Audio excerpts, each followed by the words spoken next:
Hello, everyone. For this presentation, I will take a regional view of the Upper Belize River Valley during the Middle Preclassic through a very detailed look at one of the most common artifacts found in the southern Maya lowlands, ceramics. Over this presentation, I highlight the value of a regional comparative approach when it comes to ceramic analysis. First, I'll describe the excavated assemblage from Early Xunantunich, on which my current dissertation work is based. This collection is then compared to three others around the Upper Belize River Valley. By highlighting the similarities and differences across the collections, I will interpret the way that Early Xunantunich was situated in this region during the Middle Preclassic period. The Upper Belize River Valley encompasses the Mopan and Cahal rivers to the west and their confluence in the Belize River flowing to the east. These major rivers acted as a thoroughfare of trade from the occupation of the Maya to all the way up into today as they crossed the modern political border with Guatemala. Today, though, I focus in on the movement of ceramic types, styles, and forms within the region. My regional focus starts in the west at Xunantunich and follows the Mopan and Belize rivers east to Barton Ramie. My focal collection is from the site of Xunantunich. Xunantunich boasted multiple monumental constructions by the Middle Preclassic period, if not earlier. Here I'm defining the Middle Preclassic as about 1200 or 1000 BCE all the way to 300 BCE. We know that sites with this kind of monumentality were often used for public gatherings and ritual events. Zooming a little further in, I focus on the site's Group E, also referred to as Early Xunantunich. This was the ritual center of the site during the Preclassic period before construction efforts shifted further up the hill to the classic core, which we now know as Xunantunich today. Structure E2, highlighted here, has been a focus of excavations for the better part of a decade due to its position within the site's E group, a significant architectural style that is found across the Maya region. A centerline trench was excavated on the western face of E2 in order to better understand its construction phases. A large staircase was excavated from the thick marl fill in association with E2's second, or the second to last construction phase. As the upper portions of E2 second were removed, a set of three terraces were revealed, which you can see here and here. Sorry, here. um, these terraces formed the main body of structure E2 third, the third to last construction phase. Between 2016 and 2018, efforts were made to locate a central stairway on this phase. To this day, we have not located the stairs on this face of the building, which supports an idea that Dr. Brown has come up with, that the building was actually oriented to the east in earlier phases. With the first two construction phases, we encountered a hard packed marl fill, which you can kind of see here and here especially. Um, However, as we were excavating into those terraced walls, we uncovered layers of dry laid cobble fill offset with stabilizing layers of wet laid marl, which you can see here in this illustration. Within these cobbles, we discovered a rich collection of well-made, well-preserved ceramic sherds that were unlike the ones found in previous levels.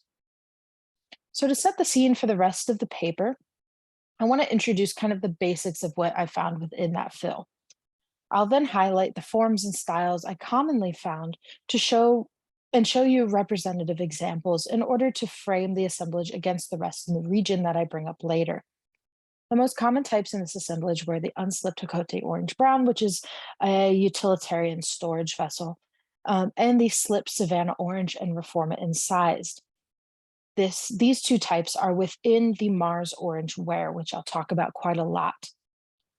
So, by and large, the Mars orange ware comprised the bulk of the assemblage, representing about 50%.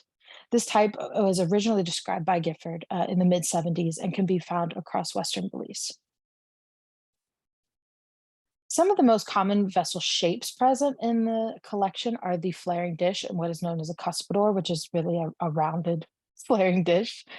These high-walled vessels are relatively small in diameter, usually less than 20 centimeters, suggesting that the vessels may have been for personal consumption rather than used as a large serving vessel or communal dish. Another shape that's fairly widespread in the Middle Preclassic is the globular form or globe-like form, including tecomates and chocolate pots. Both of these types have rounded shapes that are thought to resemble the native Crescentia cujete or tree gourd. These gourds may look recognizable and are still used for liquid and dry storage today and may have been the inspiration for these early pots' shape. While tecomates are found across the Maya area and indeed across Mesoamerica in general, they're very specifically Middle Preclassic, falling out of style throughout the late Preclassic period. Chocolate pots as well are highlighted as indicators of ritual activity, and multiple pot fragments and spouts found at structure E2 suggest or drive home that early ritual significance of the site itself. And I want to point out in this slide as well as the previous one that the paste or the internal material of some of these vessels that you can see here, um, they stand out, especially to me. While many Mars orange varieties have well-sorted pastes where the size of clay particles and inclusions are more equally distributed, the density and hardness of these examples stand out. In the high-fired examples, almost no inclusions are visible, and the sherds themselves sound almost vitrified or glass-like. Now, that's not to say that the E2 assemblage did not show your classic Mars orange paste and form. Here's an example of those more classically described Mars orange pastes. Very well sorted still, but somewhat softer in texture, and they almost leave an orange film on your fingers when you touch them. We lovingly call that Cheeto dust. This paste is likely recognizable to most here, as as this early type is nearly ubiquitous wherever Middle Preclassic occupation can be found, at least in Western Belize, I should say. An outlying pattern started to emerge as I studied E2 third and its assemblage. There's a small group of vessels that had three common characteristics: a gray surface color, paste that's redder than its Mars orange counterpart, and an extremely well sorted and high fired paste. In other ways, the ceramics mimic the form and style of other Mars orange wares, seen not only at Xunantunich, but elsewhere in the region. I believe that these outlying gray vessels are an important piece in how we should situate early Xunantunich in the upper Belize River Valley during this period. But what does any of this mean without a comparative perspective? In the second half of my presentation, I'll follow the Mopan and Belize rivers towards the east, comparing assemblages from the three sites highlighted here. So let's start at the site of San Lorenzo, which is located just across the river from early Xunantunich.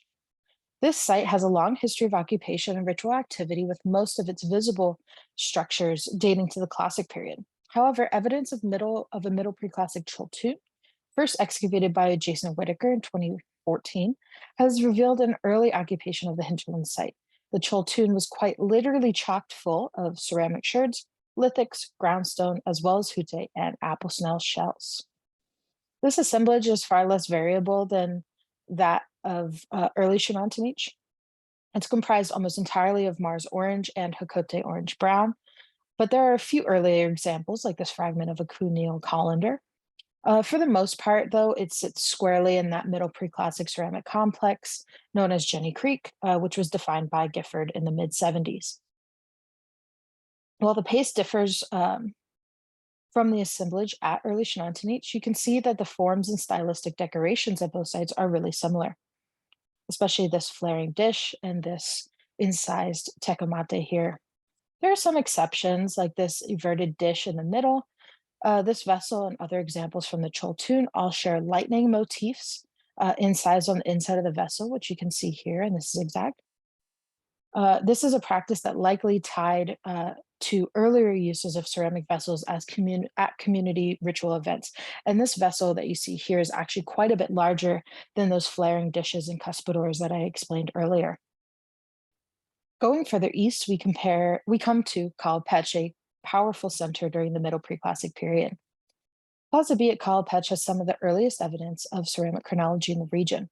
This slide shows some of the earliest examples from Cahal Pech, which fell into the Cuneo complex, as well as a slightly later introduction of Reforma incised in the early Jenny Creek. Notice the coloration, decorative style, and forms of these vessels. Not only do these align with the samples across the E2 assemblage, but the pastes are that same well-sorted, high-fired quality that I've described. Finally, we're moving to the east, the easternmost site of Barton Ramie. Barton Ramie is a long occupied site at which James Gifford actually conducted his ceramic analysis to create that regional chronology that we all use. In this region, of course. His original collection of sherds is housed at the Peabody Museum of Archaeology and Ethnology at Harvard University in Boston, Massachusetts. I had the privilege of studying this collection for a short time in 2019 with a comparative perspective in mind. Again, we are seeing similar decorative styles as well as some familiar forms or shapes. But I really want to focus your attention on the paste that you see here. These pastes have far more inclusions in them and are generally poorly sorted in terms of size of the inclusion itself. So you see multiple different sizes of inclusions just with the naked eye.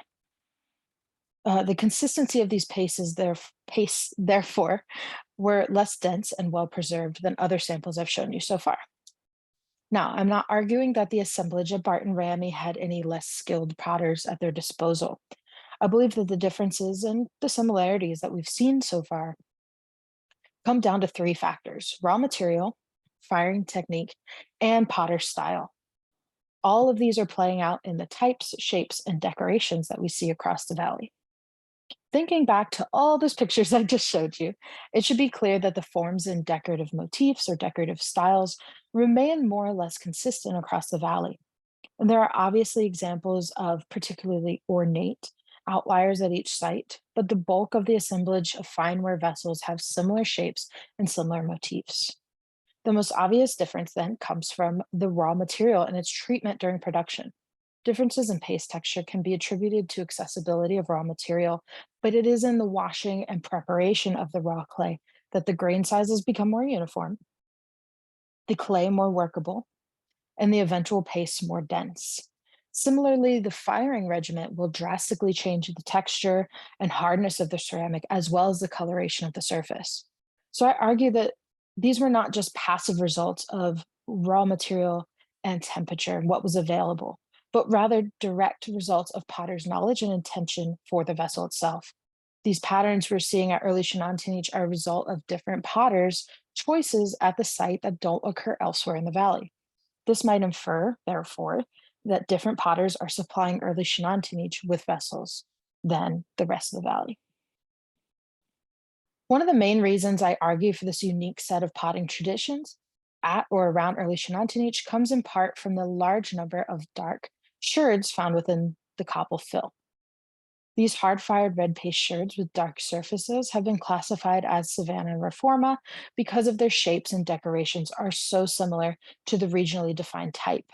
But I argue that these sherds potentially represent a potter, a group of potters who were trying to emulate Mars orange with different choices made at critical production stages. I argue further that this was an intentional choice. I don't believe, for example, that this gray patterning is an accidental fire cloud, as the pattern occurs across multiple vessels. So where does this leave us? If we compare the assemblage from across the valley, we see changes that I believe reflect slight chronological changes, as well as changes in potter's choice. So some of the earliest examples from Cahal Pech, like Mo modeled and Kitam incised, which we see here, may have served as the precursors to the later iterations of Savannah Orange and Reforma incised, respectively.